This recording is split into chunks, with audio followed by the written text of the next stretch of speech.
I want to talk to you about a groundbreaking new documentary. It's called Whose Children Are They? And then right after this, I'm going to have a producer of that documentary and the writer come on and talk about it. Well, this is a documentary that exposes the indoctrination, the anti-Americanism, the critical race fanaticism, the sexualization of children, all this crazy stuff. And the documentary is available on salemnow.com. Whose Children Are They? Features empowered parents, brave teachers, frontline experts, and they pull back the curtain exposing the hidden agenda in America's schools. Here's a short clip. Public education has gone off the rails. You cannot use racism to eradicate racism. Whose children are they?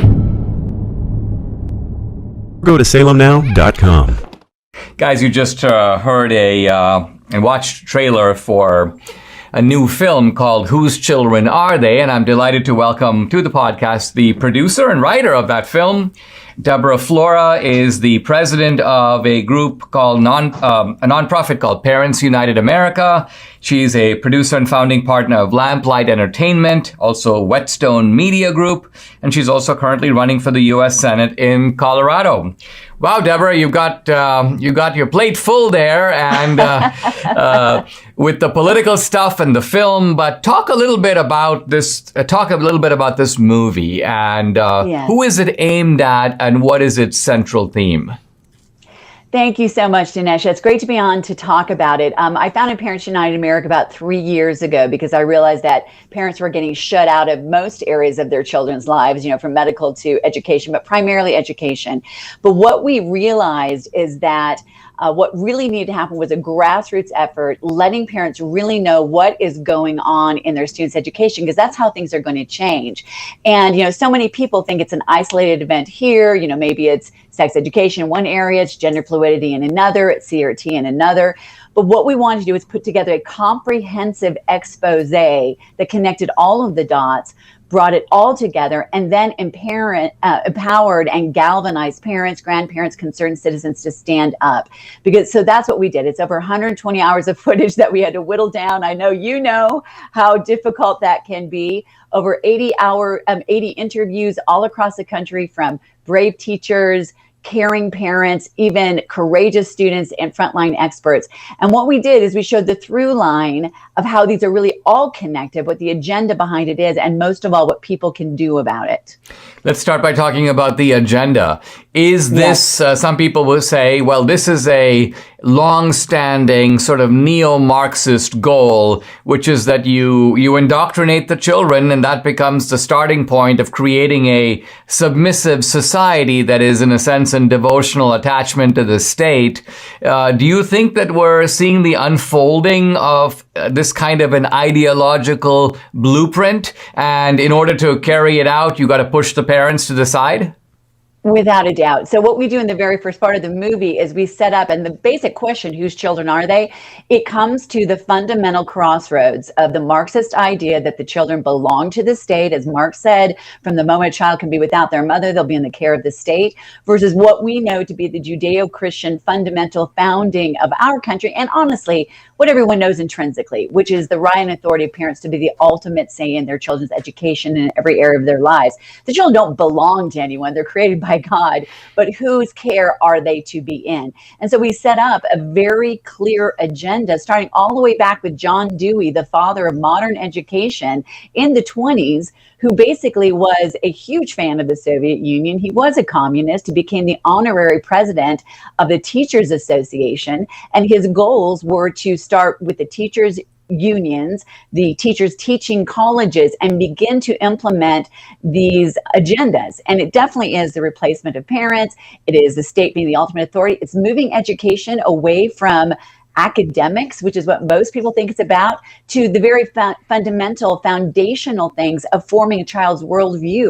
I mean, when you see the plummeting of academics in America, and you see the rise of politics and indoctrination, everything from gender fluidity in kindergarten to, BLM teachers coming in to CRT. And CRT, as you know, Dinesh, and have said so clearly, CRT is just Marxist critical theory with a different wrapper on it. It's all about dividing people into groups and pitting them against each other. And you do that with young children, and it's actually neo-racism. We need to call it what it is. So there is an agenda. It's been a long agenda going on for quite a long time. And what has happened now is parents are finally waking up. After COVID, when they actually saw what was in their children's education, parents, I don't care if you're Democrat or Republican, you're a mom and a dad first, they are waking up and they're realizing this is not at all what I thought my children were going to be learning. There's an agenda here. And if we don't think they're trying to shut parents out, all we have to do is look at cases like in Tennessee, where they wanted parents to sign a waiver saying they wouldn't observe what their children were learning online. You only do that when you're hiding something. Do you think, Deborah, if a parent is listening to this and goes, I need to become more active, not merely in overseeing my own kid, would you say, run for school board? Would you say become more outspoken as a parent?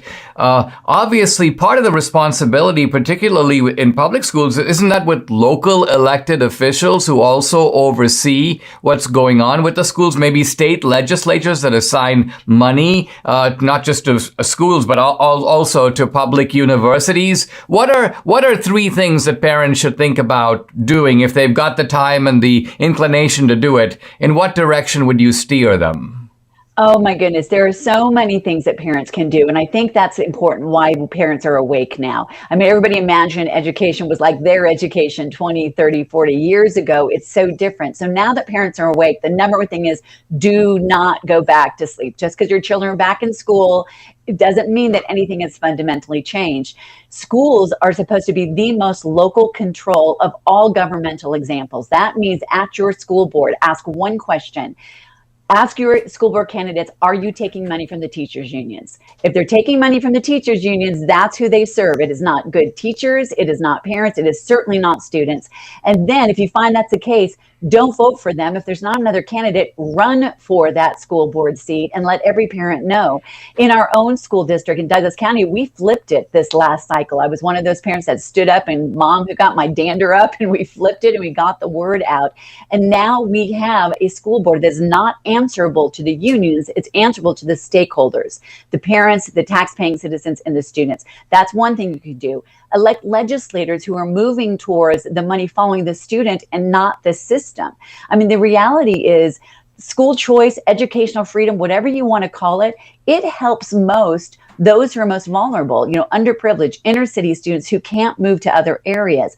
So there's multiple things to do. And then ultimately, if your school is unresponsive and you're not able to flip that school board, consider other options. Because honestly, right now, we are in the fight to flip our school system back to what it's supposed to be, which is education, not indoctrination. If it's not happening fast enough for your student, find another option for your student and then continue the fight. Because there are multiple things we need to do, but it took us decades to get here. It's going to take a little while to get back, but honestly, not nearly as long, because you wake up parents, that is the sleeping giant that is awakened. And grandparents too. They're playing a huge role in this. This is awesome. Guys, the film is called Whose Children Are They? It's opening very soon, April 15th. The platform is salemnow.com. So check it out. And Deborah Flora, thank you very much for joining me. Thank you so much, Dinesh. I really appreciate all that you do with documentaries. We know it's a tool to drag things into the light. So do go to whosechildrenarethey.com. Thank you so much. Thank you.